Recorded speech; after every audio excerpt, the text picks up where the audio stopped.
They say some places hold memories, echoes of what once was, but some places hold something else. Something that waits. I'm an urban explorer, or at least that's what I call myself. It sounds better than person who trespasses in decaying buildings for internet fame. My channel was small, but growing. I specialized in forgotten places, abandoned hospitals, crumbling theaters, ghost towns. But the temple was different. It wasn't on any map, modern or old. I found it by accident, following a deer trail deep into a forest that was supposed to be empty.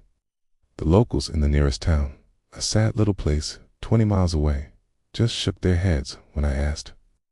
Stay away from the Whisperwood, an old woman at a diner told me, her voice raspy. Okay, nothing good breathes in there. That was all the encouragement I needed. The journey itself was an ordeal. The forest grew unnaturally thick, the sunlight struggling to pierce the canopy.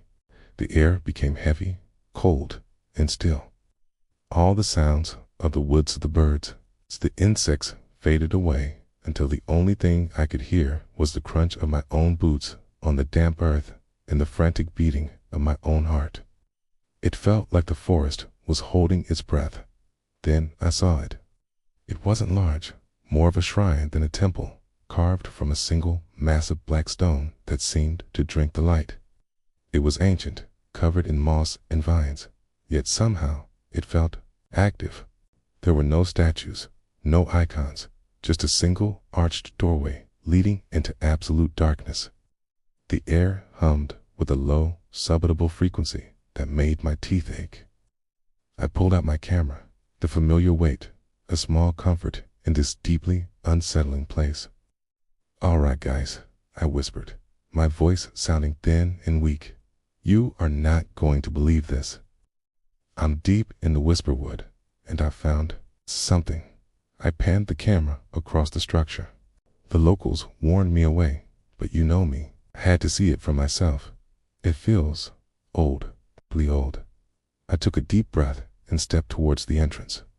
The temperature dropped dramatically as I crossed the threshold. Inside, the darkness was profound, swallowing the beam of my headlamp just a few feet in. The air was thick with the smell of damp stone, decay, and something else. Something metallic and vaguely sweet, like old pennies and spoiled fruit. The interior was a single, circular chamber. The walls were covered in carvings, but not like anything I'd ever seen. They weren't letters or pictures, but complex, geometric patterns that seemed to shift and writhe in the corner of my eye. They made me feel dizzy, nauseous.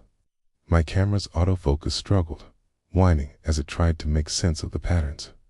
"Whoa," I murmured, trying to keep my voice steady for the recording.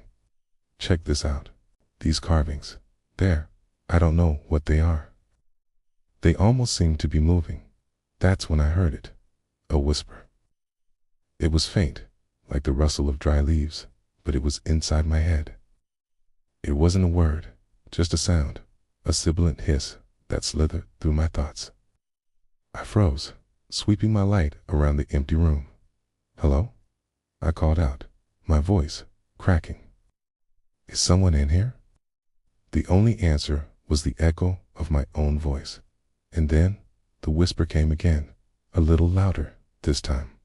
It felt inquisitive, like something was tasting the air, tasting my presence. A primal fear, cold and sharp, pierced through my bravado. This wasn't just an old building. I was an intruder here. I wasn't welcome. Okay. I'm getting a really bad feeling about this," I told the camera, my hands shaking. I think I should go." But I didn't. The explorer in me, the part that craved the next thrill, the next view, was at war with the part of me that was screaming to run. I took a few more steps toward the center of the room. There was a low stone altar there, and something was resting on it. It was a book. It was bound in dark, cracked leather, with no title or markings. Curiosity, that fatal human flaw, got the better of me. I reached out and touched it. The leather was cold and strangely soft, almost like skin. As my fingers made contact, The whispering in my head exploded into a chorus of voices, 1,000 frantic, pleading whispers all at once. They weren't in English or any language I knew, but I understood the emotion perfectly. Agony. I snatched my hand back, as if burned. The book lay there, silent and menacing. I had to get out. Now, I turned to leave, but the doorway, it wasn't there anymore. Where the arched opening to the forest had been was now a solid wall of the same black stone, covered in the same writhing patterns. Panic seized me. I slammed my fist against the wall. It was solid, unyielding. I was trapped. The whispers grew louder, more insistent, weaving around me, pressing in. They weren't just in my head anymore. Could hear them in the air, echoing off the stone walls. They spoke of hunger, of waiting, of a door that only opens from one side.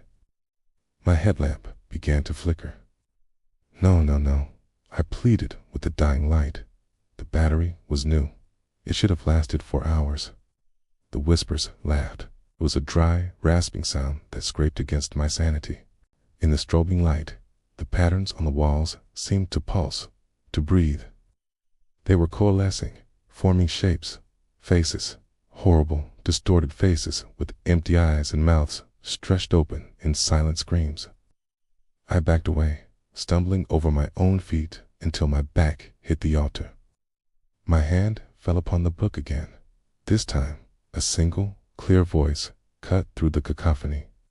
It was ancient and powerful, and it spoke a single word directly into my mind. My name. It knew my name. How could it know my name? I never said it. My channel name is anonymous. A cold dread, far deeper than simple fear, flooded me. This place wasn't just a forgotten temple. It was a trap, a prison, and the book. The book was the key.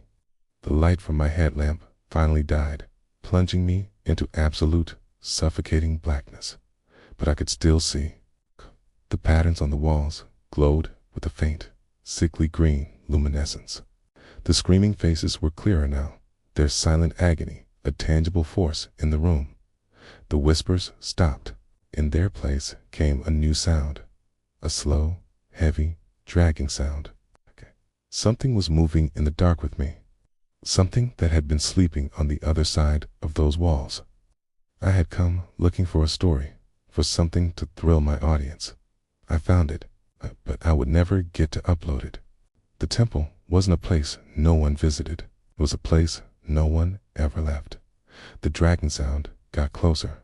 A shape began to resolve itself from the darkness, a form of interlocking geometric patterns. It's just like the walls, but three-dimensional, shifting and reconfiguring itself as it moved. It had no face, no limbs, just a complex, impossible geometry that my mind couldn't comprehend. The final footage on my camera, if anyone ever finds it, will show nothing but darkness. But the audio will have recorded everything. The whispers, the dragging, and my final choked scream as the thing that waits in a temple that no one visits finally came to claim its first visitor in a very, very long time. Thank you so much for watching. This one felt a little too real. Remember to be careful what you go looking for in the dark. If you enjoyed this story, please hit that like button and subscribe for more explorations into the unknown. Stay safe out there.